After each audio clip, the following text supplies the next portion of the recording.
शाम जिनकी नए झगड़ों में फसादों में कटी, रात बस खुदकुशी करने के इरादों में कटी, ऐसे कमबख्तों को मरने से बचा लूं तो हंसूं। भारत में रहना है तो भारत से प्यार करो, नहीं इस भारत से मुख मोड़ जाइए। जिस मुल्क के रिवाज रीति नीति हो पसंद, उस मुल्क से ही नेज नाता जोड़ जाइए। एक राजा ने मांग भरी फिर मेरा मस्तक फोड़ दिया। एक राजा ने मांग भरी फिर मेरा मस्तक फोड़ दिया। 5 साल वाला गठबंधन 10 महीने में तोड़ दिया। सुलझा विवाद श्री राम जन्मभूमि वाला, बन रहा मंदिर है जय सिया राम की। नाच नर नारी झूम धरती को चूम चूम, देवगण बोले जय जय अयोध्या धाम की। तुमने गोकुल की गोपियों से अगर क्या बात है। प्रेम का व्याकरण पढ़ा, फर्क नहीं होता है राजा और भिखारी में, दोनों की सांसें काटी हैं समय की तेज कटारी ने। भारत के नौजवानों भारती पुकारती है, भेदभाव छोड़कर साथ साथ आइए। गाँव पे लगी है फिर भारती की लाज, आज सिंहनाद कर सोए राष्ट्र को जगाइए। दोस्तों नमस्कार, मैं डॉक्टर प्रवीण शुक्ल आपको प्रणाम करता हूं। सतमौला कवियों की चौपाल में आपका हार्दिक स्वागत करता हूं। बोली मैं तेरे बच्चे का बाप बनने वाला हूं, ये देख। ओ फुद्दू, एक गैस से भरा गुब्बारा अपनी माँ को दिखाइयो। लाइफ में कुछ बातों का बचना बहुत मुश्किल, और जब हो साथ सतमौला और उसका चटपटा टेस्ट, तो हर चीज बचेगी आसानी से। सतमौला celebrates the release of Fukre 3 in theaters near you. CM साहब, हमारे 30 विधायक अपोजिशन पार्टी में चले गए, अब आप सीएम नहीं रहे। सतमौला तो अब नया सीएम कौन बन रहा है? Tell me. सतमौला खाओ, कुछ भी बचाओ। नमस्कार, सतमौला कवियों की चौपाल में आप सभी दर्शकों का हार्दिक स्वागत है। सतमौला कवियों की चौपाल में आज हमारा परम सौभाग्य है कि आज हमारे बीच में जो उपस्थित हैं, आज इस कार्यक्रम को जो भव्य गरिमा में एक आनंद हमें प्रदान किया करने वाले जो हमारे साथ उपस्थित हैं, उनका नाम होता है श्री डॉक्टर संदीप मारवा।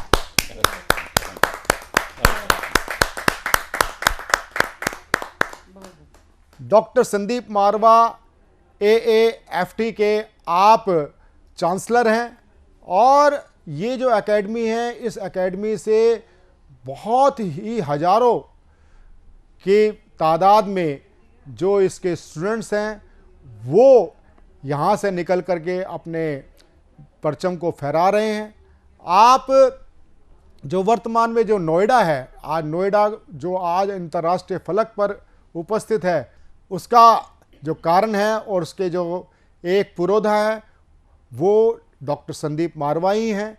डॉक्टर संदीप मारवा जो अपने जो संदीप मारवा जी मारवा स्टूडियो के आप चेयरपर्सन हैं, और आपने लगभग 3700 फिल्मों का निर्माण किया है, जिसमें से 1000 से अधिक तो स्थापित फिल्म कलाकार बन चुके हैं, सिल्वर स्क्रीन के कलाकार बन चुके हैं।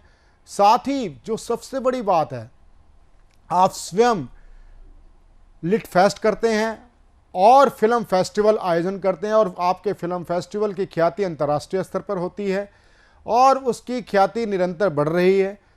और आज जो आप हमारे बीच में उपस्थित हैं, आप एक साहित्य के संवर्धन करने वाले नायक हैं।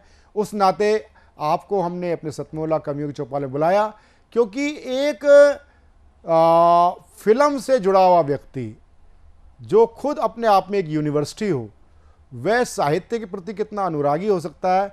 इसलिए ये हमारा परम सौभाग्य है कि आज हमारे बीच में डॉक्टर संदीप मारवा जी उपस्थित है। एक बार पुनः उनका हम स्वागत करते हैं।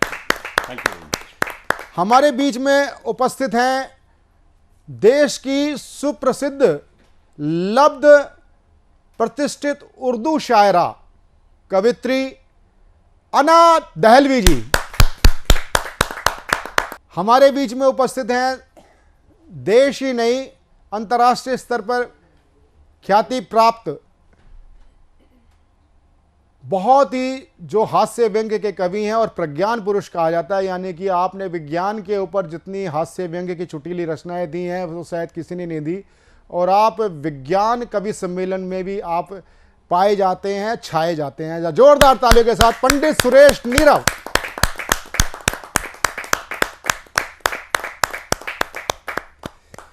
हमारे बीच में उपस्थित हैं देश की लब्ध प्रतिष्ठित गीतकार और शायरा डॉक्टर पूनम माटिया।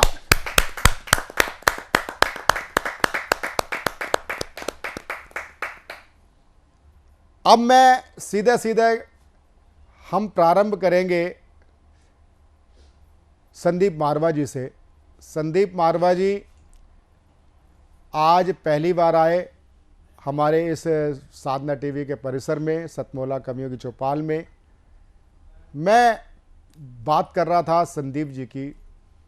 संदीप जी हर क्षेत्र में जो भी क्षेत्र पकड़ा वो पुरोधा शब्द एक होता है कि उसको उस ढंग से अर्जुन की आंख की तरह उस पर केंद्रित होकर के कार्य किया।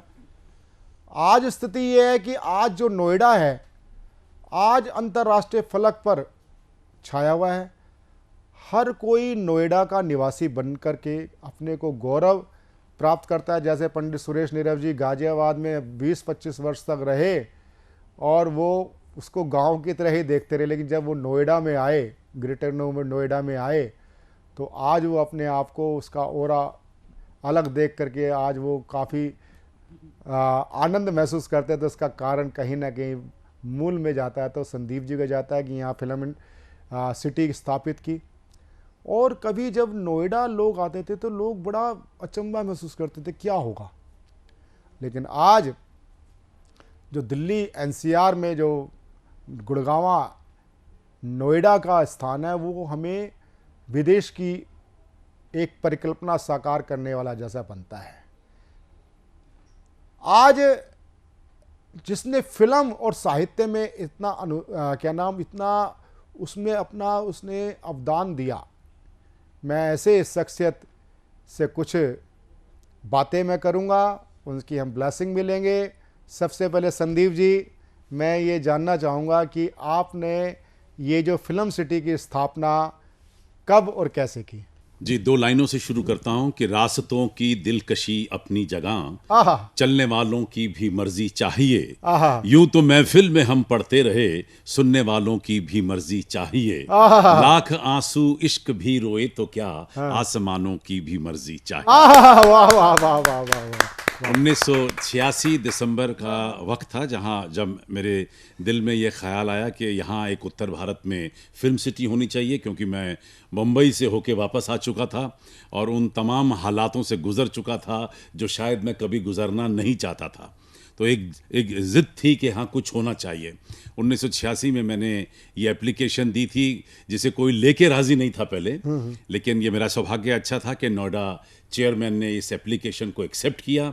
इसकी पूरी डिटेलिंग मैंने दी और 1987 में, पूरे 1 साल के बाद, दिसंबर 1987 में ये प्रोजेक्ट पास हुआ फिल्म सिटी का। 1988 में अलॉटमेंट हुई। 3 साल का वक्त सरकार ने हमें दिया स्टूडियो बनाने का और प्रोडक्शन में आने का, और 10 मार्च 1991 को हम लोगों ने उत्तर भारत का पहला फिल्म स्टूडियो मारवा स्टूडियो के नाम से शुरू कर दिया। बहुत एक लंबी दौड़ थी, 1 साल की परसुएशन थी, बहुत सारे कागज़ जमा कराने थे, बहुत सारे यकीन दिलाने थे और माइंड सेट तैयार करना था जो यहाँ पर नहीं मौजूद था, क्योंकि फिल्म का 1% माहौल नहीं था। तो मुझे लगा कि ये सारी तकलीफ़ें अगर मैं बर्दाश्त कर सकता हूँ तो फिल्म सिटी भी आ सकती है। और फिर उसके बाद नो लुकिंग बैक। 1991 में जब पहला स्टूडियो आया, उसके बाद हम लोग पहले 6 थे, फिर 12 थे और आज कुल मिलाकर 16 स्टूडियो हैं। और नोएडा फिल्म सिटी जो है वो उत्तर भारत की नहीं, देश ही की नहीं, बल्कि दुनिया की इस वक्त सबसे तेज दौड़ती हुई फिल्म सिटी बन चुकी है। एक संदीप जी, मैं आपसे और प्रश्न करना चाहता हूँ कि जैसा कि हमें जानकारी है कि ये एक नंबर कम नहीं होता, 3000 से अधिक फिल्मों का निर्माण करना और लगभग इतने ही फिल्म कलाकारों को तैयार करना, ये अपने आप में कीर्तिमान है। एक होता है कि जैसे मैं कवि हूँ, मैं कविता पाठ करके चला गया, ख़त्म। लेकिन एक होता है पालक बनना, जो नए बच्चे होते हैं वो बालक, और पालक का रिश्ता आपने कैसे निभाया? देखिए, सबसे पहले तो क्योंकि मुझे स्टूडियो इस्टेब्लिश करना था तो हम लोगों ने जान लड़ा दी। 2 साल हम लोगों ने सर उठा के नहीं देखा। और मैं कट शॉर्ट करूं तो आज 30 सालों में हम लोग ने मारवा स्टूडियो से तकरीबन 4,500 टेलीविज़न प्रोग्राम, 50 से भी ज़्यादा चैनल के लिए, करीब 125 फीचर फिल्मों के साथ हम लोग जुड़े, 5,000 ट्रेनिंग फिल्मों का निर्माण हुआ और 3,300 शॉर्ट फिल्में बनाकर हमने अंतर्राष्ट्रीय रिकॉर्ड कायम किया। और हकीकत तो ये कि बहुत पेशेंस चाहिए और फिल्म बनाते वक्त सिर्फ पैसा ही नहीं बल्कि इसके साथ जो फिल्म बनाने की कला है वो आना बहुत ज़रूरी था। और शायद यही वजह थी कि हम लोगों ने 1993 में ये तय कर लिया कि हम लोग एक इंस्टीट्यूशन खोलेंगे, तभी फिल्म सिटी आगे बढ़ेगी। वरना भवन तो तैयार होते चले जा रहे थे लेकिन काम करने वाले लोग बहुत कम थे यहाँ पर। तो 1993 में हम लोगों ने Asian academy of film and television के नाम से पहला इंस्टीट्यूशन तैयार किया। 40 स्टूडेंट, 4 कोर्सेज। वो और बात है कि आज 8,000 स्टूडेंट और 80 कोर्सेज हैं और तकरीबन 30,000 बच्चा यहाँ से 145 मुल्कों से जो हमारे पास पढ़ने के लिए आया वो आज कामयाब है और आज फिल्म, टेलीविज़न और मीडिया इंडस्ट्री के अंदर बेहतरीन और खूबसूरत काम कर रहा है। और परसुएशन कंटिन्यूस, देखिए ये पैशन तो होना बहुत ज़रूरी था। एक स्टूडियो चलाने का पैशन, एक अच्छा इंस्टीट्यूशन चलाने का पैशन जो है वो अगर नहीं होगा तो आप एक कामयाब संस्थान भी नहीं चला सकते। आज ये कहते हुए हर्ष होता है कि AAFT जो है वो दुनिया के 10 सबसे बड़े फिल्म स्कूलों में इसका नाम आता है और तकरीबन 27 मुल्कों में AAFT जो है वो केस स्टडी है। UCLA में केस स्टडी है। जो हमारी आज नई एजुकेशन पॉलिसी बनी है 34 साल के बाद, उसमें भी AAFT एक केस स्टडी है। तो एक नए संस्थान, एक बुटीक संस्थान से लेकर और उसे एक दर्जा देना यूनिवर्सिटी का, ये अपने आप में एक बड़ी लंबी दौड़ थी। और मैं अकेला नहीं था लेकिन मेरे साथ बहुत सारे संगी साथी थे, पढ़े लिखे, इंटेलिजेंट, एक्सपीरियंस इंडस्ट्री के लोग जुड़े और लोगों ने अपने बेहतरीन और मजबूत एक्सपीरियंस को बच्चों के साथ मुझे और जानकारी मिली कि आपका लिटरेचर के प्रति, साहित्य के प्रति बहुत ही समर्पण है। आप लिट फेस्ट करते आ रहे हैं और मैं ये जानना चाहूँगा कि आप जो लिट फेस्ट किया और आपकी, मुझे डॉक्टर पूनम माटे जी ने बताया आपकी अभी एक पुस्तक भी आई है और उस पुस्तक के बारे में बात करेंगे। और साथ ही लिट फेस्ट की ये आपको परिकल्पना कैसे सूझी? क्योंकि मुझे जहाँ तक ध्यान है तो लिट फेस्ट मैंने 2 जगह सुनी, एक तो जयपुर या फिर आपका, और आज तो लिट फेस्ट की बाढ़ आ गई है। अब साहित्य इंडिया टुडे वाले भी करते हैं, लेकिन प्रारंभ अगर मैं देखता हूं तो जयपुर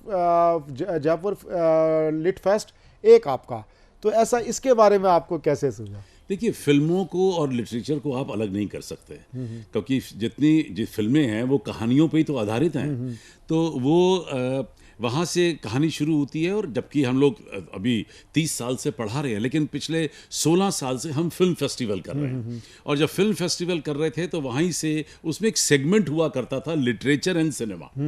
उस सेगमेंट को मैंने कहा कि ये बहुत ही इंटरेस्टिंग है, तो इस सेगमेंट को हम यहाँ तो करेंगे ही, लेकिन यहाँ से एक फेस्टिवल तैयार हुआ।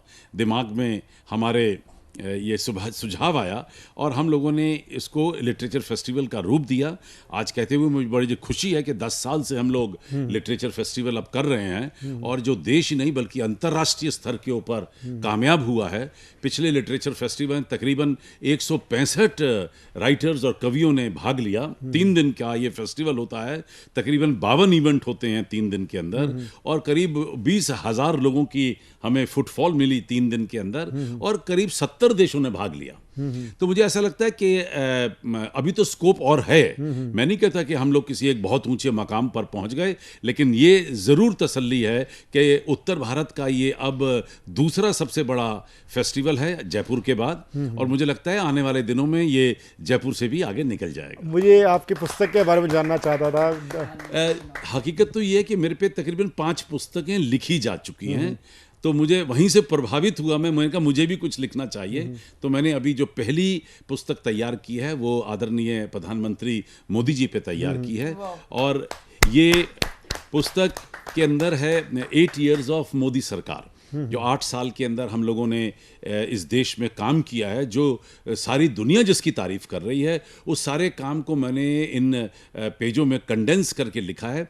और इसका जो विमोचन हुआ था, ये पहली किताब है जो 21 सालों में, तो मोदी जी पे तो बहुत सारी किताबें लिखी जा चुकी हैं, लेकिन ये पहली किताब है जो ब्रिटिश पार्लियामेंट के अंदर हाउस ऑफ लॉर्ड में रिलीज होती है, और एक सिंगल किताब ने ब्रिटिशर पार्लियामेंटेरियंस की, उनके जो पार्लियामेंटेरियन हैं, उनके पूरे माइंडसेट को चेंज कर दिया। और वहाँ पर जब लोगों ने इस किताब को देखा और जब उन्होंने ये काम देखा कि इन 8 सालों में इतना काम हिंदुस्तान में हुआ है, तो उन लोगों का जो टोटल देश के प्रति परसेप्शन थी वो बदल गई, वो सोच बदल गई कि क्योंकि वो उनको लोगों को गलत इन्फॉर्मेशन मिलती है और गलत खबरें छपती हैं। तो ये किताब जो है उन पे हावी हो गई और इसने उन लोगों की सोच बदली। इसकी मुझे सबसे ज़्यादा खुशी है। संदीप जी, एक चीज़ और, आप क्योंकि आप भी साहित्य के कार्यक्रम में आए हैं, कविता के कार्यक्रम में आए हैं, सतमोला कवियों की चौपाल के बारे में हम आपकी हृदय से शुभकामना चाहते हैं। कृपया 2 शब्द इस पर भी बोलें। मैं सतमोला कवियों की चौपाल, पहले इस पूरे कार्यक्रम को तहे दिल से बहुत बहुत मुबारकबाद देता हूं। साधना टीवी को बहुत बहुत मुबारकबाद देता हूं कि आप लोगों ने एक कमाल करके दिखाया है। 15 साल से ये कार्यक्रम चल रहा है, 20 वर्षों से ये कार्यक्रम चल रहा है। 800 से भी ज़्यादा एपिसोड आप लोग इसके तैयार कर चुके हैं। 15,000 से भी ज़्यादा कवियों को इस मंच पर आपने निमंत्रित किया है, और मैं समझता हूँ कि इसमें से तकरीबन 1000 तो ऐसे कवि हैं जिन्होंने देश भर और दुनिया भर में अपना झंडा गाड़ दिया है, और शायद उनकी शुरुआत इसी मंच से हुई थी। तो ये अपने आप में एक बड़ा भव्य कार्यक्रम है जो आप साहित्य के प्रति कर रहे हैं। मैं इसके लिए सभी लोगों को तहे दिल से बहुत बहुत मुबारकबाद देता हूँ। मैं समझता हूँ कि ये कार्यक्रम लगातार चलना चाहिए, और मैं आज अपने आप को सौभाग्यशाली समझ रहा हूँ कि मैं भी आज इस कार्यक्रम में जुड़ गया हूँ। मुझे संदीप जी, ये हम सब का परम सौभाग्य है कि एक हमारे कार्यक्रम की प्रतिबद्धता होती है कि हम जब साहित्य के, कविता के क्षेत्र में हम किसी विशिष्ट अतिथि को बुलाते हैं, उसका विगत साहित्यिक होता है, चाहे वो कोई राजनेता हो, पूर्व केंद्रीय मंत्री हो, वो कहीं ना कहीं उनका साहित्य से होता है, वो इस शो पर आकर के अपना आशीर्वाद देते हैं। और ये आप उस कसौटी, खुद हमारे लिए कसौटी बने हैं कि जैसे आपने कहा, फिल्म और साहित्य का एक अंतर संबंध है। एक फिल्म फेस्टिवल से जुड़ी भी एक मुझे प्रसंग याद आ गया कि फिल्म फेस्टिवल में जब सिलेक्शन कमेटी होती है, उसमें एक फिल्म रिजेक्ट कर दी गई, वो टेक्निकल बेस पे की गई कि भाई इसका कैमरा वर्क ठीक नहीं है, इसमें डायरेक्शन ठीक नहीं है, एडिटिंग ठीक नहीं है। तो मेरा ये उसमें मत था कि भाई इसकी जो स्टोरी लाइन है ना, बड़ी ज़बरदस्त है। तो उन्होंने कहा भी अगर आप प्रवीण जी आप स्टोरी लाइन देख रहे हो तो फिर आपको एक साहित्य की किसी कमेटी में होना चाहिए, आप इसमें क्यों क्या काम कर रहे हैं। मैंने भाई नहीं, आप प्रेमचंद को, अमृता प्रीतम को, इनको कैसे इग्नोर कर दोगे। बिल्कुल। चित्रलेखा फिल्म का जो थी स्टोरी लाइन पे तो थी, ऐसे कई फिल्में जो हैं, फिल्में आई, वो शतरंज के खिलाड़ी है, इतनी जो फिल्में आई वो सब क्या ना, सारी हर फिल्म का जो कथानक होता है अपने आप में बड़ा महत्वपूर्ण होता है। तो वही संदीप जी ने उस बात की पुष्टि करी। मैं बड़ा अहोभाग्य अनुभव कर रहा हूँ कि आज हमारे बीच में संदीप मारवा जी रहे।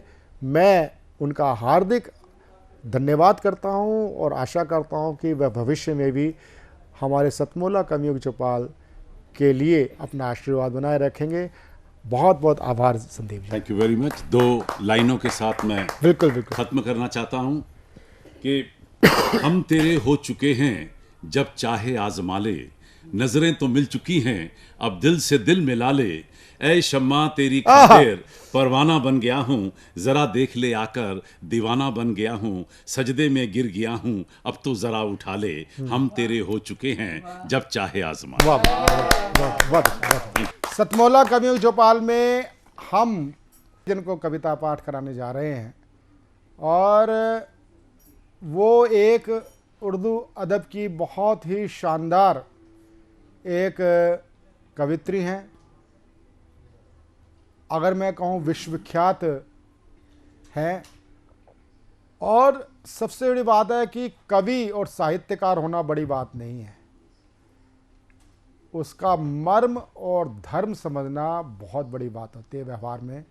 उसको सिद्ध कर रही है हमारे बीच में उपस्थित उर्दू की शायरा अना दहलवी, जिनको मैं बड़े स्नेह से प्रेम से अना दीदी बोलता हूँ।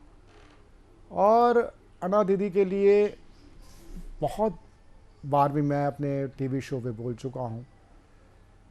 उनके लिए जिस मिजाज की वो शायरा है, दो पंक्ति कहना चाहूँगा। कहूँ क्या किस तरह से जिंदगी को जी लिया मैंने, कहूँ क्या किस तरह से जिंदगी को जी लिया मैंने। चुभन सुई घुटन धागा लबों को सी लिया मैंने, लबों को सी लिया। एक बार फिर आप सबको प्रणाम करती हूँ, नमन करती हूँ, और साधना चैनल की और ख़ास तौर पे सतमौला की चौपाल की ख़ास तौर पे शुक्रगुजार हूँ कि इस प्रोग्राम में मुझे हर बार मोहब्बतों से याद रखते हैं प्रवीण भैया और साधना चैनल वाले और सतमौला चौपाल वाले। मैं उनकी बहुत आभारी हूँ। और आज मैं सीधे सीधे अलीगढ़ से चली आ रही हूँ। जो मैं सबकी मोहब्बतें चाहती हूँ, मंच से भी सबका साथ चाहती हूँ, सभी मेरे सुनने वालों तक। ये जो मेरे सभी साथी हैं, पढ़ती हूँ, सुनिएगा। 4 पंक्तियाँ बिल्कुल ताज़ा हैं, अगर अच्छी लग जाए, आप सबका मन मिले, सुनिएगा। नीरव जी आपका वही मन चाहती हूँ, सुनिएगा। पत्थरों में हर पत्थर देवता नहीं होता, पत्थरों में हर पत्थर देवता नहीं होता।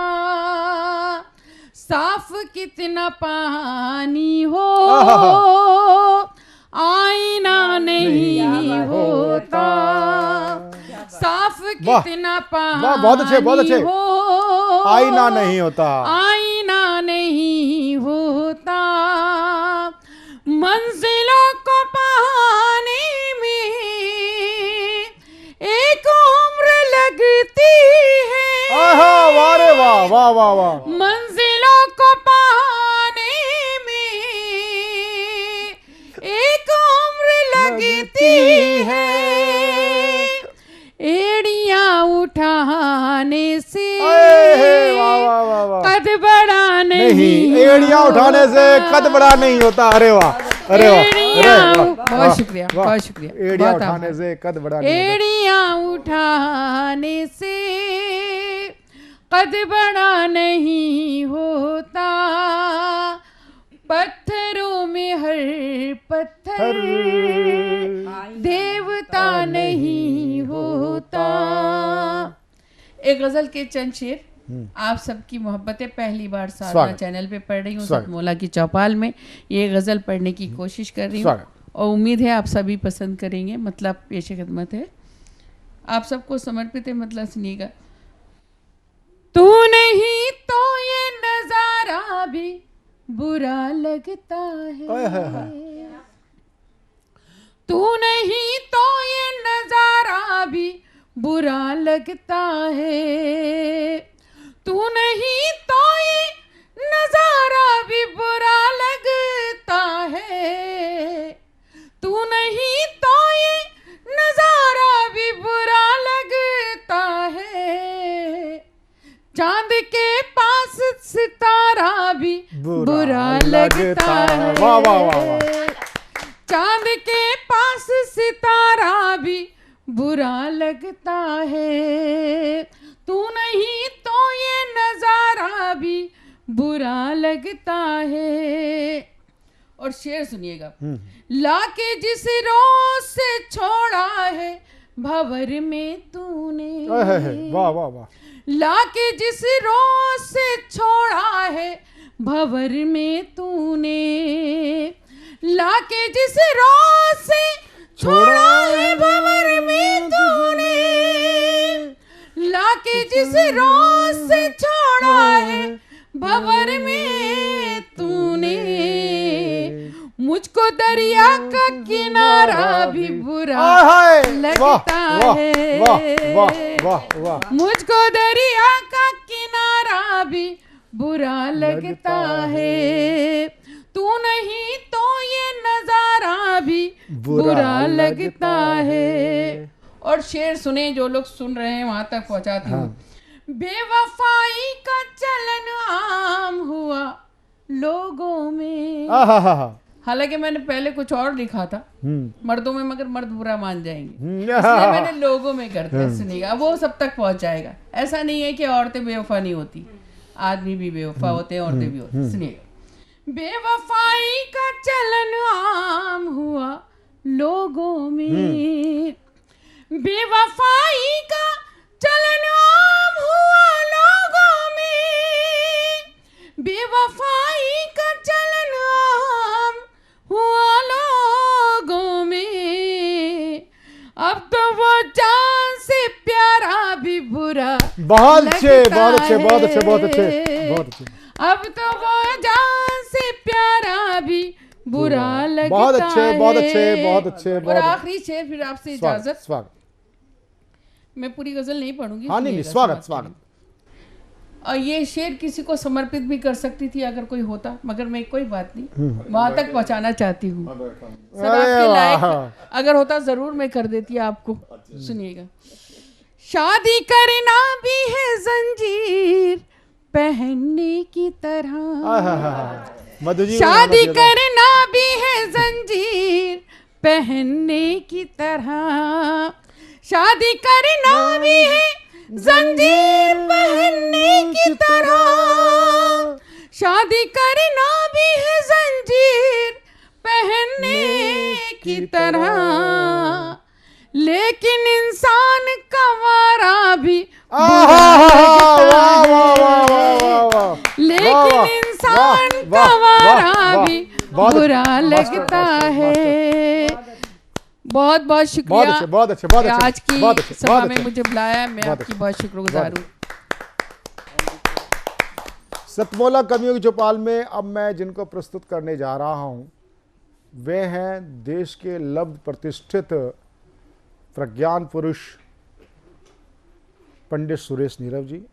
पंडित सुरेश नीरव जी संस्कृति समन्वय समिति के नाम से पटल भी चलाते हैं और देश के लब्ध प्रतिष्ठित कवियों के साथ नव रचनाकारों को भी प्लेटफॉर्म देते हैं और सतमौला कवियों की चौपाल समविचारित संस्थाओं के साथ परस्पर एक सूझबूझ का हम नाता समझौता रखते हैं।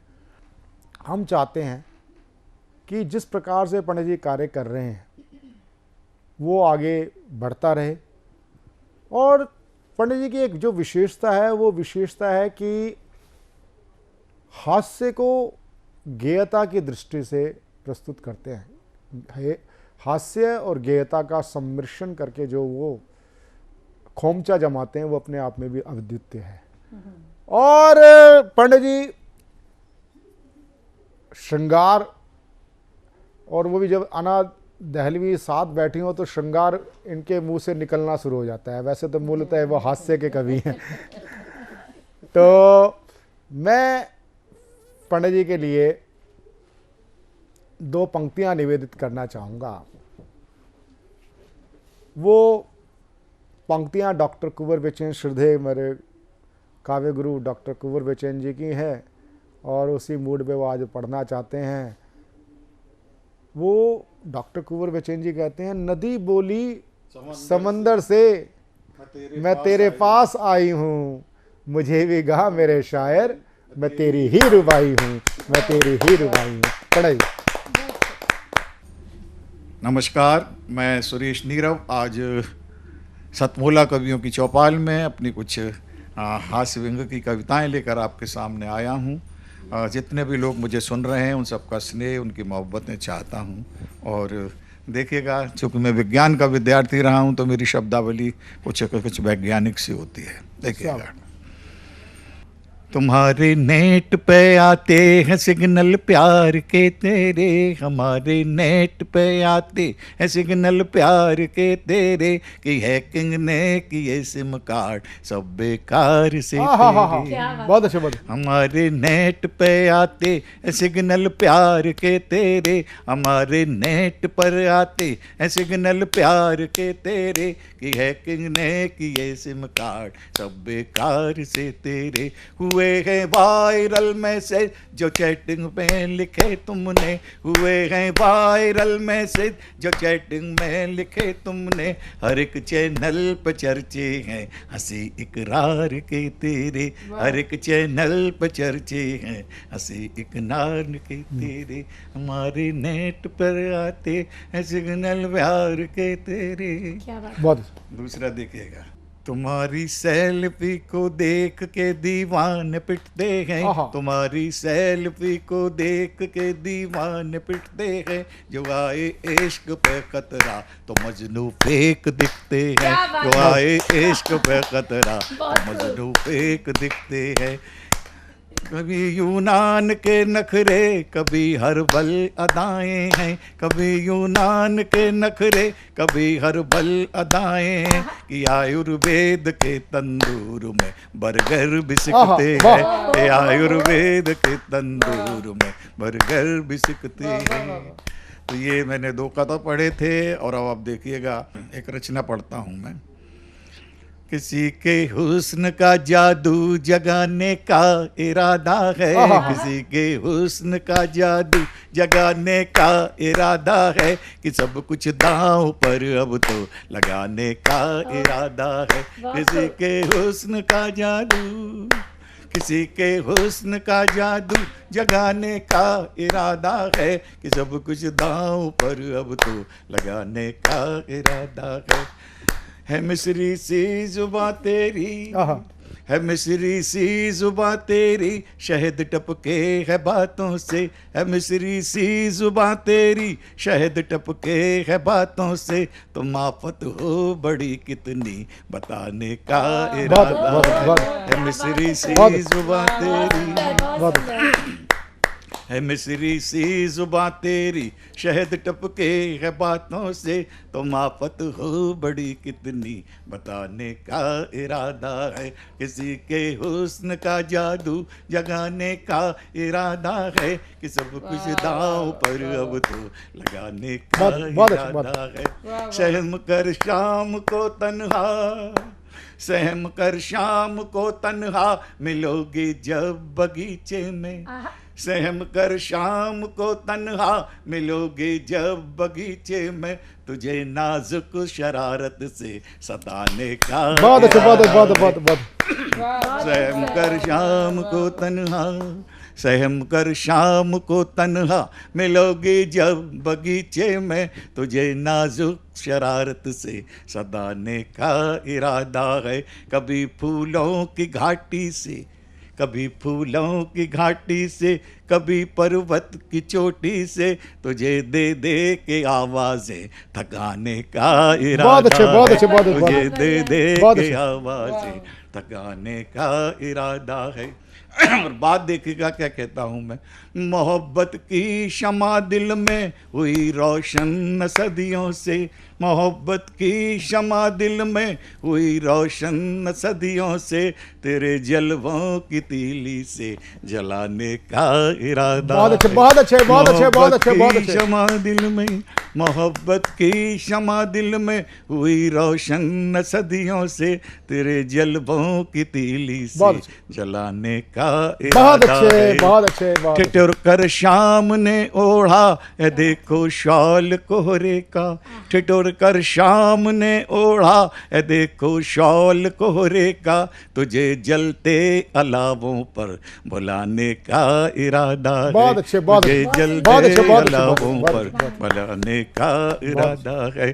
तुझे नदियों की कलकल में, तुझे नदियों की कलकल में, तुझे भंवरों की गुनगुन में, तुझे खुशबू की रुनझुन में बसाने का बहुत अच्छे, इरादा बहुत अच्छे, है। बहुत अच्छे, इसी बहुत के अच्छे, बहुत हुस्न बहुत का अच्छे। जादू, फटाफट तुम चली आओ मेरी उजड़ी हवेली में, फटाफट तुम चली आओ मेरी उजड़ी हवेली में, तुझे टूटे खटोले पर सजाने का इरादा बहुत अच्छे, है। बहुत अच्छे, बहुत तुझे अच्छे, टूटे बहुत अच्छे, बहुत अच्छे, खटोले पर सजाने का इरादा है। बहुत बहुत किसी आभार। के हुस्न का जादू। बहुत अच्छे, बहुत अच्छे, बहुत अच्छे। और अब मैं तो अब ऐसे में जब देश की बात करते, चुनावों के परिणाम आ चुके हैं और अभी भी मैं देख रहा हूँ टीवी चैनल्स पे मुर्गे मुर्गियाँ लड़ रहे हैं, कोई बधाई किसी को दे रहा है, कोई बधाई छीन रहा है। ऐसे में सबरस मुसरानी याद आते हैं कि हाई कमान ने, राजेंद्र राजा जी की पंक्तियां याद आ रही हैं सबरस मुसरानी के लिए। हाई कमान ने भैया जी को पार्टी से निकाल दिया, यानी कि हीरे को कांच समझ नाली में डाल दिया। मेरी धर्म पत्नी बड़े दुखी स्वर में बोली, देखो जी पहले नेताजी कोठी बंगला कार से देश चलाते थे और आज पान की दुकान लगा रहे हैं। मैंने कहा रे बेवकूफ, ये पहले भी चूना लगाते थे और आज भी चूना लगा रहे हैं। आइए सबरस मुसरानी जी। मैंने पत्नी से एक दिन कहा, देवी मेरा ही संगीत है और मैं ही गीत गा रहा हूं, मेरा ही संगीत है और मैं ही गीत गा रहा हूं, तू मेरी फिल्म में हीरोइन बनेगी, मैं एक फिल्म बनाने जा रहा हूं। तू मेरी फिल्म में हीरोइन बनेगी, मैं एक फिल्म बनाने जा रहा हूं। पत्नी बोली, हाँ हाँ बनूंगी बनूंगी, मेरे पास आओ और तुम्हारी फिल्म में क्या काम करना है जल्दी से बताओ, तुम्हारी फिल्म में क्या काम करना है जल्दी से बताओ। मैंने कहा कोई खास काम नहीं, तू अपनी अदाओं पे अड़ी रहना, कोई खास काम नहीं, तू अपनी अदाओं पे अड़ी रहना। जंगल में जो नदी है ना, तू उस नदी के पानी में 1 घंटे तक खड़ी रहना, उस पानी में 1 घंटे तक खड़ी रहना और हीरो तेरी अदाओं पे मरता रहेगा, हीरो तेरी अदाओं पे मरता रहेगा।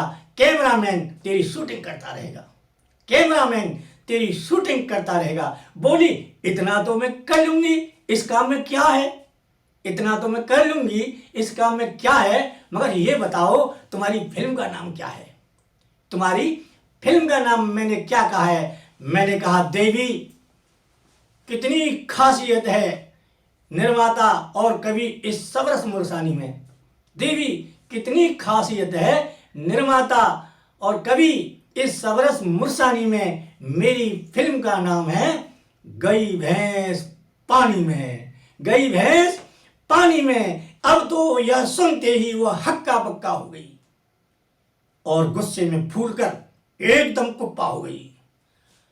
अब तो यह सुनकर वह हक्का बक्का हो गई और गुस्से में फूलकर एकदम कुप्पा हो गई। सीधी कोप भवन की तरफ बोली, 5-6 दिन तक मुझसे बिल्कुल नहीं बोली। सीधी कोप भवन की तरफ बोली और 5-6 दिन तक मुझसे बिल्कुल नहीं बोली। अगले दिन मुस्कुराती हुई मेरे पास आई और कहने लगी, देखो जी मेरा ही संगीत है और मैं ही गीत गाने जा रही हूँ, मेरा ही संगीत है और मैं ही गीत गाने जा रही हूँ। मेरी फिल्म में हीरो बनोगे, मैं एक फिल्म बनाने जा रही हूँ, मेरी फिल्म में हीरो बनोगे, मैं एक फिल्म बनाने जा रही हूँ। मैंने कहा, हाँ हाँ क्यों नहीं बनूंगा, पहले ये बता तेरी फिल्म में मुझे क्या रोल निभाना होगा, तेरी फिल्म में मुझे क्या रोल निभाना होगा। वह बोली, कुछ नहीं, जो नदी है ना, नदी से घर, घर से नदी पर, नदी से फिर घर, घर से फिर नदी पे, नदी से घर, फिर घर से फिर नदी पे, बार बार आना जाना होगा, बार बार आना जाना होगा। मैंने कहा ये तो मैं कर लूंगा, मगर ये बता तेरी फिल्म का नाम क्या है। ये तो मैं कर लूंगा, मगर ये बता तेरी फिल्म का नाम क्या है। मेरी तरफ करती हुई इशारा हाथ का, मेरी तरफ करती हुई इशारा हाथ का, बोली मेरी फिल्म का नाम है धोबी का कुत्ता घर का न घाट का। धोबी का कुत्ता घर का न घाट का। अभी लेते हैं एक छोटा सा कमर्शियल ब्रेक। कमर्शियल ब्रेक के बाद फिर मिलते हैं अपने सहयोगी प्रशांत अवस्थी, नलिनी राज मौसम के साथ सतमोला कवियों की चौपाल में। मिलते हैं एक छोटे से कमर्शियल ब्रेक के बाद। भूली, मैं तेरे बच्चे का बाप बनने वाला हूँ, ये देख। ओ फुद्दू, एक गैस से भरा गुब्बारा अपनी माँ को दिखाइयो। लाइफ में कुछ बातों का बचना बहुत मुश्किल है। और जब हो साथ सतमोला और उसका चटपटा टेस्ट तो हर चीज बचेगी आसानी से। Satmola celebrates the release of Fukre 3 in theaters near you. हर पल मस्ती और रंगीन विद सतमोला नमकीन, इससे बेटर है नथिंग। सतमोला नमकीन डिफरेंट टेस्ट है बेमिसाल, पनीर भुजिया भी कमाल, इसके टेस्ट के सब शौकीन। हाँ सतमोला नमकीन, सतमोला स्वीट्स एंड नमकीन, इससे बेटर है नथिंग। हाँ सतमोला नमकीन।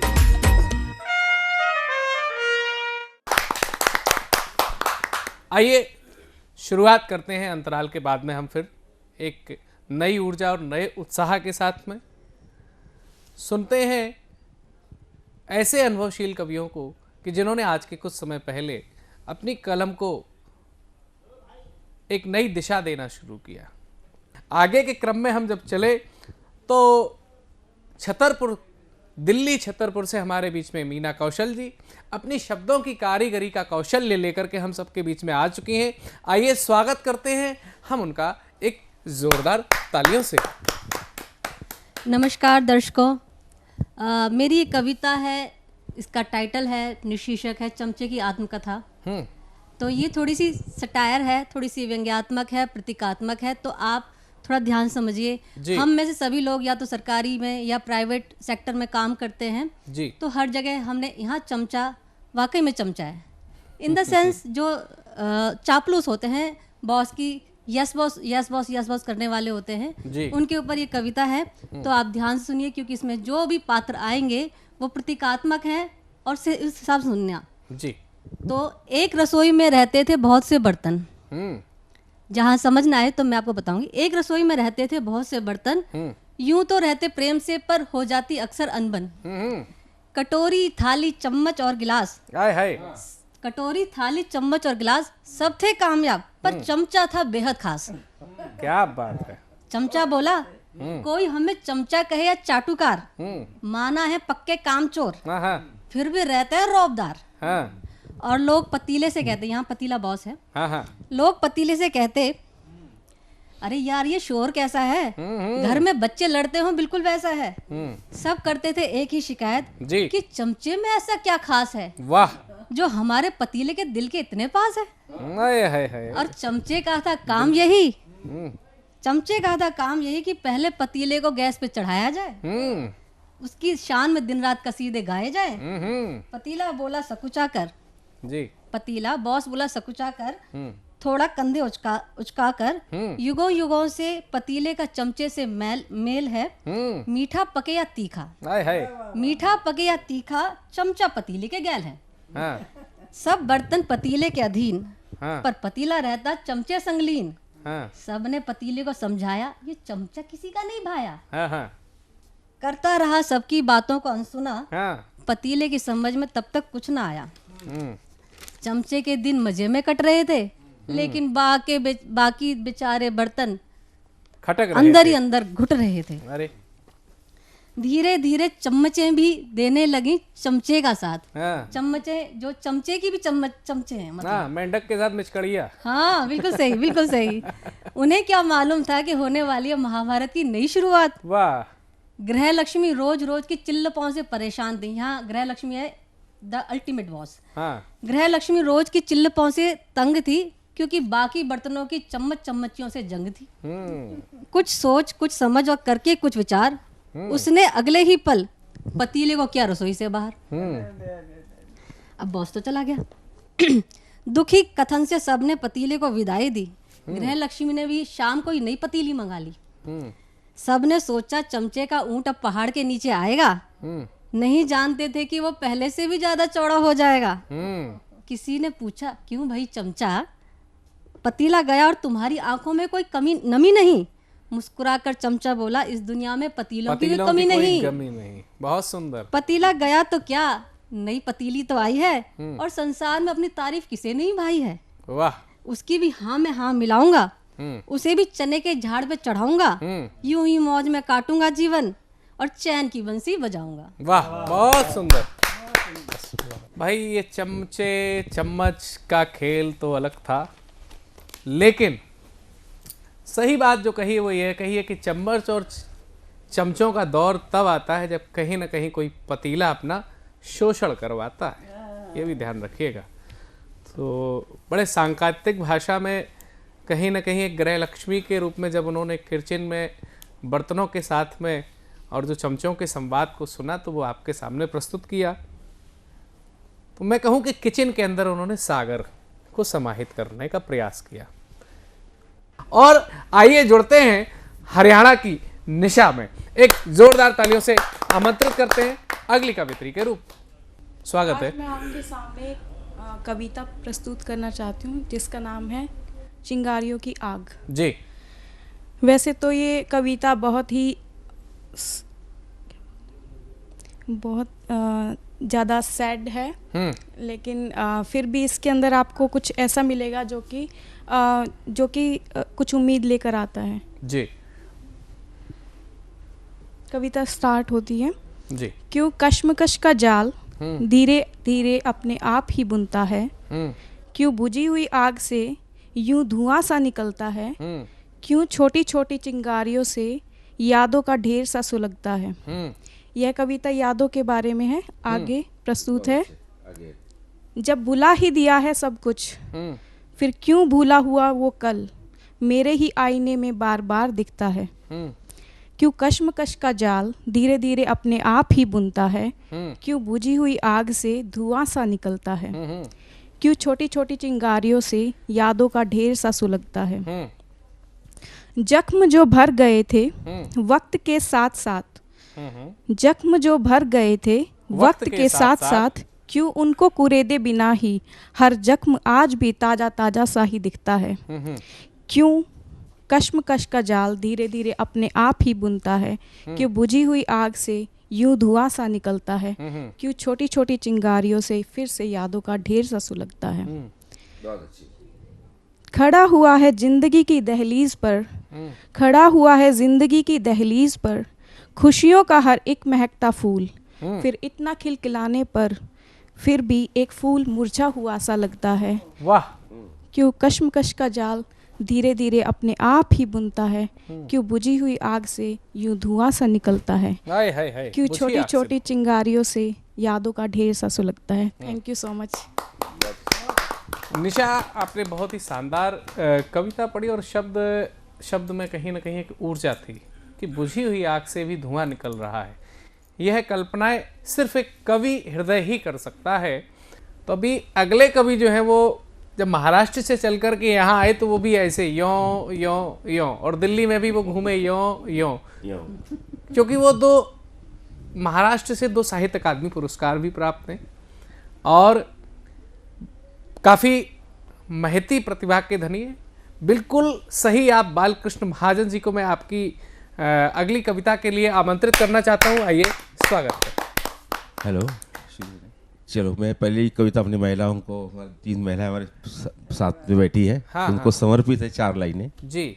उनकी एक मुस्कुराहट ने हमारे होश उड़ा दिए। बहुत सुंदर, आपने भी उड़ा। उनकी एक मुस्कुराहट ने हमारे होश उड़ा दिए जी। हम होश में आ ही रहे थे, फिर वो मुस्कुरा दिए। हाय हाय हाय हाय, बहुत सुंदर। और मैं अभी व्यंग्यात्मक कविता शुरू करता हूँ जी। एक कवि की 25वीं सालगिरह पर कवि ने अपने पत्नी से पूछा, क्या पूछा बताइए? मैं क्या बताऊं? क्या लोगी गिफ्ट में?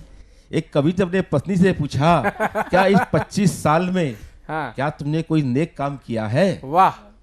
कवि पत्नी बोली, कल ही अपना गैस खत्म हो गया था ना, तो आपका लिखा हुआ जो खंड काव्य है उसे चूल्हे में झोंक दिया है। हाय बड़ी पीड़ाएं होती हैं कवियों की। एक मेरे जैसा नाम है वैसे एक कविता है जी। हम बाल कृष्ण बचपन से ही बड़े नटखट थे, अभी भी हैं। हाँ। हमारी परेशानियों से माँ बाप तंग आ गए, जी। पिताजी ने हमें स्कूल में डाल दिया, वही हम बाजने आए। उसके बाद कुछ समय ऐसे ही बीतता गया, चलो पिताजी का इनकी शादी कर ले। हाँ। बस शादी हो गई, अब न डिले हो गए और बस जिंदगी में खटखट बची है। वाह। एक आधुनिक साले ने अपने जीजा से ललकारते हुए कहा, जी मान्यवर, क्या मैं साले का साला ही रह जाऊंगा या कभी जीजा बन पाऊंगा? इस पर तीसरे नंबर वाले जीजा ने कहा, आप किसी अन्य जीजा को पटाइए और मुझसे एक अपराध ना करवाइए, मुझसे एक अपराध ना करवाइए। पर्यावरण के दिन मंत्री जी को स्कूल में पौधा वृक्षारोपण करने के लिए बुलाया गया। मंत्री जी पहुंचे और वहां पे एक नियमावली बना दी गई, जो पौधे की सुरक्षा करने में आनाकानी करेगा उससे दंड वसूल किया जाएगा। मंत्री जी ने पौधा लगाया, कुछ दिन बाद उसका पोषण हो गया। अचानक एक दिन पौधा वहां से गायब हो गया। तो जब इंक्वायरी बैठी, इंक्वायरी कमीशन ने पता चला कि एक पौधा वो बकरी ने खा लिया। तो चारों ने उसको जो कमेटी थी उन्होंने चारों बकरी का सफाया कर दिया और वृक्षारोपण को सफल कर दिया। जी। क्या ये पर्यावरण और आगे बढ़ सकता है? बिल्कुल बढ़ सकता है जी। हमारी सुरक्षा और उसको हम कैसे सुरक्षित करें, 5 साल तक उसमें पानी डालें, उसकी सुरक्षा करें, तो पर्यावरण अच्छे से बढ़ सकता है। अभी चुनाव चल रहे हैं, चुनाव भी हो भी गए हैं, तो एक मेरी सब कविता उसके लिए है जी। उनकी तस्वीर देखकर मैं हैरान हो गया, जो आदमी न बन सका वो आज भगवान हो गया। क्या बात, वाह, बहुत सुंदर। काफी इनकी तस्वीर देखकर मैं हैरान हो गया, जो आदमी न बन सका वो आज भगवान हो गया। 5 साल पहले वे गलियों में भटक रहे थे और बेरोजगारी की डाल पर अधर में लटक रहे थे। सत्ता का डोज पीकर वो बलवान हो गए और हम उल्लू के उल्लू रह गए और वो पहलवान हो गए। बहुत सुंदर, बहुत सुंदर, बहुत सुंदर। मुझे उनके प्रवेश द्वार पर दिखा है, उसका मतलब दूजा नहीं, इसका मतलब कुछ दूजा है। काश इनकी आत्मा फिर से संत हो जाए, तब फिर देश की समस्या का अंत हो जाए, फिर देश का हर नागरिक चैन की बांसुरी बजाएगा और मेरा यह देश सोने की चिड़िया हो जाएगा, सोने की चिड़िया हो जाएगा। बहुत सुंदर। तो जो देश सोने की चिड़िया था, है और रहेगा। बिल्कुल सही बात है, रहेगा ही, क्योंकि भारत के साथ में कोई समझौता नहीं हो सकता है। भारतीय संस्कृति पूरे विश्व की एकमात्र ऐसी संस्कृति है जिसने लोगों को आपस में गले मिलकर के रहना सिखाया है। और ऐसा ही एक सागर जो कि हमारे बीच में आज हापुड़ से चल करके सचिन सागर के रूप में अपने गीतों के सागर, गजलों की गागर भर करके लाए हैं। मैं आमंत्रित करता हूं अपने इस छोटे भाई को, आप सबकी जोरदार तालियों से, कि वो आए और अपने गीत के माध्यम से श्रृंखला को आगे बढ़ाए। पेश कर रहा हूं एक गीत, सुनिएगा। स्वागत है। मेरे हो तुम मेरे हर जन्म में मेरे हो तुम मेरे हर जन्म में मेरे, रहना यूं ही तुम संग हर जन्म में मेरे हो तुम मेरे हर जन्म में मेरे, रहना यूं ही तुम संग हर जन्म में मेरे। वाह। बन देखिए जी, स्वागत है। हर कदम पर तुमको मैं सनम पाऊं, तेरे बिना अब तो रह ना पाऊं, ख्याल भी तेरे ख्वाब भी तेरे, ख्याल भी तेरे ख्वाब भी तेरे, रहना यूं ही तुम संग हर जन्म में मेरे हो तुम मेरे हर जन्म में मेरे, रहना यूं ही तुम संग हर जन्म में मेरे। वाह। हो के जुदा ना हम, हो ना जुदा हम फिर, है ये दुआ रब से, मांगू तुझे ही मैं हर दुआ में रब से, तुम ही सुबह मेरी, तुम ही हो सब मेरे, तुम ही सुबह मेरी, तुम ही हो सब मेरे, रहना यूं ही तुम संग हर जन्म में मेरे, मेरे हो तुम मेरे, हर जन्म में मेरे, रहना यूं ही तुम संग हर जन्म में मेरे। अंतिम बंद देखे, स्वागत है। तेरे बिना अब तो जीना भी मुश्किल, तेरे बिना अब तो मरना भी मुश्किल, हर सांस पर मेरे बस नाम है तेरे, हर सांस पर मेरे बस नाम है तेरे, रहना यूं ही तुम संग हर जन्म में मेरे, मेरे हो तुम मेरे, हर जन्म में मेरे, रहना यूं ही तुम संग हर जन्म में मेरे। धन्यवाद भाई सचिन, बड़े मास्टर स्ट्रोक के साथ में तुम अपने दिल की बात कहीं ना कहीं अपने दिल की प्रेयसी तक पहुंचाने में सफल हो गए हो कि मेरे हो तुम मेरे और हर जन्म में रहना तुम मेरे। ये भारतीय संस्कृति भी है। देखिए, बात अलग, एक बच्चा बिगड़ रहा है हमारा, लेकिन भारतीय संस्कृति को निवारक बोले हर जन्म में यही चाहिए।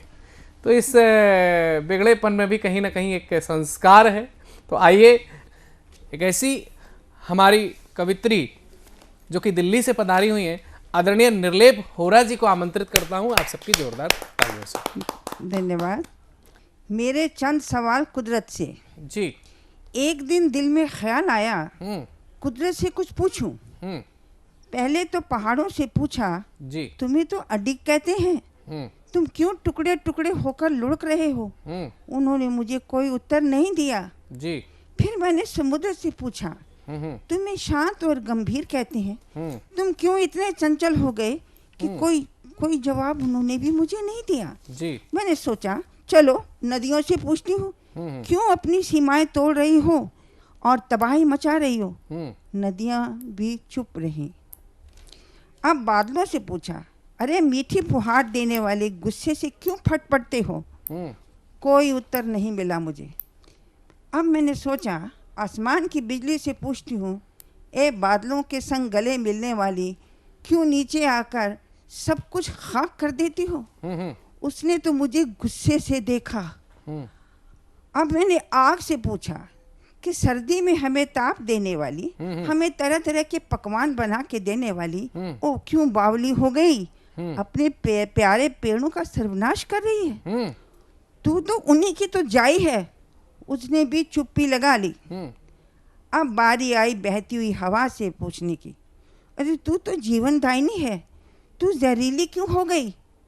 वो तो मुझे घूरने लगी, मैं तो डर गई। फिर मैंने आकाश को आवाज़ लगाई, ए आकाश, तेरी नीलिमा कहाँ गई? अब तो मटमैला सा दिखता है। उसने भी कोई उत्तर नहीं दिया। अब मैंने खेत की लहलाती हुई फसलों से पूछा, तुम में अब वो स्वाद नहीं है। उन्होंने भी मुझे कोई जवाब नहीं दिया। मैं प्रश्न पर प्रश्न पूछती रही, प्रश्न पर प्रश्न पूछती रही। मेरी नजरें फिर आसमान की ओर उठी। रात का जो समय था, पूछा, कहाँ गई तारों भरी रात? कहाँ गए तेरे टिमटिमाते हुए तारे? कहाँ वो दिए गए तेरे जो टिमटिमाया करते थे? उन्होंने भी मुझे कोई जवाब नहीं दिया। समाज में हो रही घटनाओं से पूछा, क्यों चारों ओर अशांति, मार काट, लोभ, लालच, हिंसा, दुराचार हो रहा है? यहाँ भी मुझे कोई सफलता नहीं मिली। जी। जब सबने मेरे प्रश्नों का उत्तर नहीं दिया, जब सबने मेरे प्रश्नों का उत्तर नहीं दिया, तो मेरी अंतर आत्मा बोली, उनसे क्या पूछती है नादान?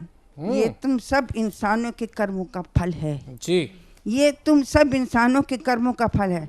तुम सब ने इस प्रकृति पर इतना अत्याचार किया है, उसको बुरी तरह धो लिया है, उसे इतना पीड़ित किया है कि उसके सब्र का बांध टूट गया है। प्रकृति ने भी अपने नियम बदल डाले। अगर अभी भी तुम्हें सीख नहीं मिली, प्रकृति ने मुझे जवाब दिया, जी। अगर अभी भी तुम्हें सीख नहीं मिली तो मुझसे एक शेर सुनो। जी। मैंने कहा शेर सुनाओ। शेर कि इब्तिदा इश्क है रोता है क्या, आगे आगे देखिए होता है क्या, बहुत आगे सुंदर। आगे देखिए होता है क्या, आगे आगे देखिए होता है क्या। धन्यवाद। ये देखिए, ये होता है जब कोई हमसे बड़ा हमें आशीर्वाद देता है तो वही यही कहता है कि हमने जो पढ़ा है वह तो हमने पढ़ा है, अभी हमारे बच्चे आएंगे, हमारे देश के भविष्य आएंगे, तो देखिए आगे आगे होता है क्या। तो आइए ऐसे ही संस्कारों से युक्त एक और अपने भाई हेमंत जगदीश शर्मा के पास में चलते हैं, जो कि नोएडा से पधारे हुए हमारे बीच में। आइए जोरदार तालियों से स्वागत। धन्यवाद। नमस्कार सभी को मेरा। जैसा कि प्रसाद जी ने बताया कि मेरा नाम हेमंत जगदीश शर्मा है, मैं नोएडा से हूँ। तो सबसे पहले मैं खुद को कुछ लाइनों के द्वारा परिभाषित करना चाहूँगा कि उजड़े को जो बहार बना दे, उजड़े को जो बहार बना दे उसे बसंत कहते हैं। दूसरों के लिए जो खुद को मिटा दे उसे संत कहते हैं। और सभी परेशानियों का अंत कर, सभी परेशानियों का अंत कर जो पत्थर को भी पिघला दे उसे हेमंत कहते हैं। बहुत अच्छे। तो आपके सामने आज हेमंत जगदीश शर्मा नोएडा से आज की सतमोला कवियों की चौपाल में हाजिर हूँ। कुछ रचना लेकर मैं आपके सामने आया हूँ, उम्मीद है कि आपको पसंद आएंगी। स्वागत है जी। तो कुछ दिनों पहले अभी दिवाली की शाम थी, तो मैंने कुछ लाइनें लिखी उसके ऊपर कि कुछ दिनों पहले दिवाली की शाम थी, कुछ दिनों पहले दिवाली की शाम थी, शहर की हर आबो हवा उसके नाम थी, शहर की हर आबो हवा उसके नाम थी। हम जलते रहे दीपक की तरह, हम जलते रहे दीपक की तरह, मगर फिर भी उसकी बेवफाई सरेआम थी। बहुत सुंदर, बहुत सुंदर, बहुत बहुत धन्यवाद। तो मेरी रचना है एक और, यो न सोचा था। तो आनंद लीजिएगा इस रचना का कि ताररू तारारू ताररू तारारू, यो न सोचा था हम यो ही मिल जाएंगे, यो न सोचा था हम यो ही मिल जाएंगे, राज सारे दिलों के यो ही खुल जाएंगे, यो न सोचा था तुमसे मिलकर यो हमारे होंठ यो ही सिल जाएंगे। ताररू तारारू ताररू तारारू, यो न सोचा था हम यो ही मिल जाएंगे, यो न सोचा था हम यो ही हिल जाएंगे, यो न सोचा था तुमसे मिलकर यो, यो न सोचा था तुमसे मिलकर यो, ये दुनिया वाले यो ही जल जाएंगे। ताररू तारारू ताररू तारारू, यो न सोचा था हम यो ही मिल जाएंगे, यो न सोचा था हम यो ही हिल जाएंगे।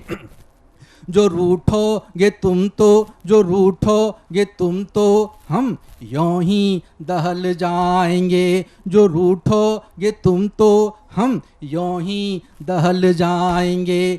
तुम्हारी जिद पर हम यो ही पिघल जाएंगे, यो न सोचा था तुमसे मिलकर यो, यो न सोचा था तुमसे मिलकर यो हमारे चेहरे यो ही खिल जाएंगे, यो न सोचा था हम यो ही मिल जाएंगे।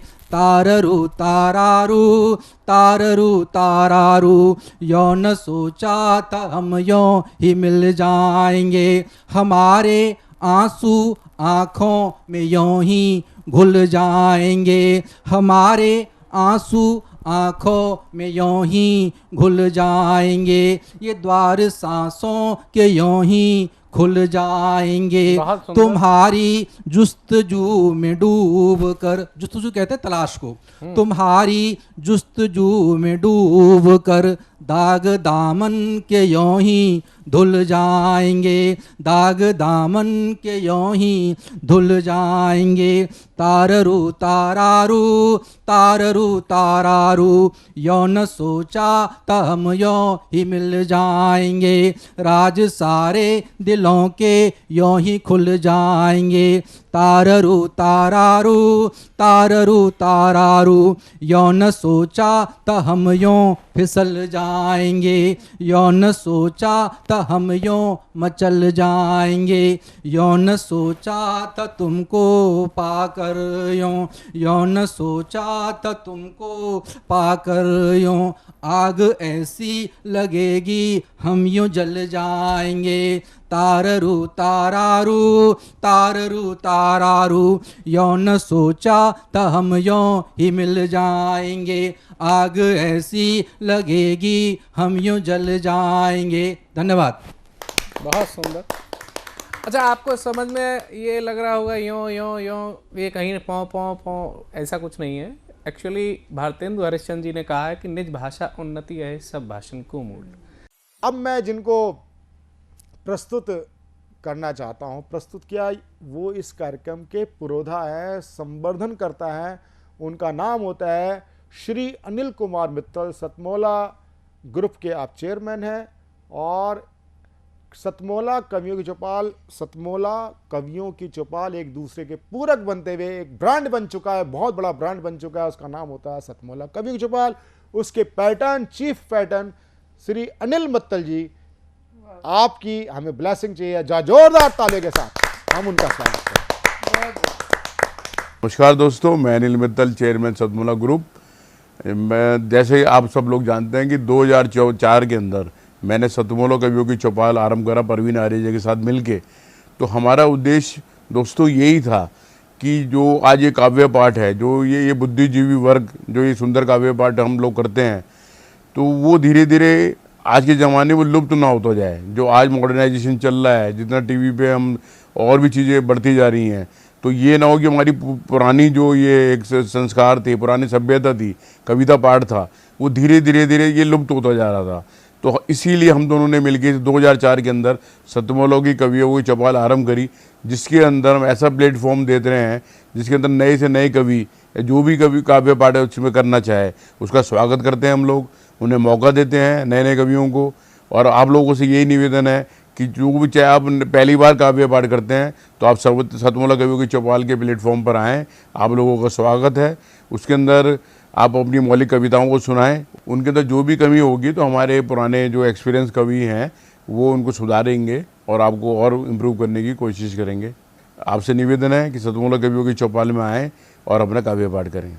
सतमोला कवियों की चौपाल में अभी तक आपने सतमोला कवियों की चौपाल में देश के वरिष्ठ लब्ध प्रतिष्ठित कवियों को सुना, संदीप मारवा जी को आपने सुना, आपने हमारे अनिल मित्तल जी को सुना।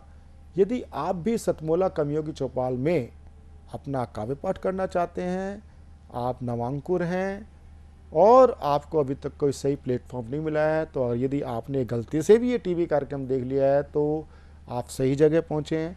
टीवी स्क्रॉल पे चल रहा नंबर 9711182183 पे आप हमसे व्हाट्सअप कीजिए, आप हमें टेक्स्ट मैसेज कीजिए, आप हमें फ़ोन कीजिए। ये हमारी लाइन 24 घंटे खुली रहती है, इस पे आप हमें कर सकते हैं। और सतमोला कवियों की चौपाल केवल नवांकुरों को मौका ही नहीं देता, शुभ अवसर ही नहीं देता, विश्वसनीय प्लेटफॉर्म है। देखिए, लोग तो कहेंगे, लोगों का काम है कहना। हम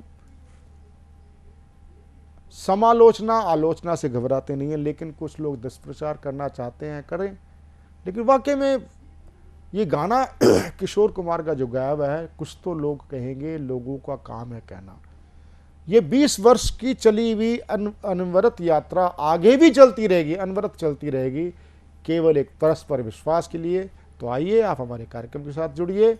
सतमोला कवि चौपाल में 9711182183। मिलते हैं अगले रविवार कुछ नई शख्सियत के साथ सतमोला कवियों की चौपाल में। नमस्कार। बोली, मैं तेरे बच्चे का बाप बनने वाला हूँ, ये देख। ओ फुद्दू, एक गैस से भरा गुब्बारा अपनी माँ को दिखाइयो। लाइफ में कुछ बातों का बचना बहुत मुश्किल, और जब हो साथ सतमोला और उसका चटपटा टेस्ट, तो हर चीज बचेगी आसानी से। Satmola celebrates the release of Fukre 3 in theaters near you.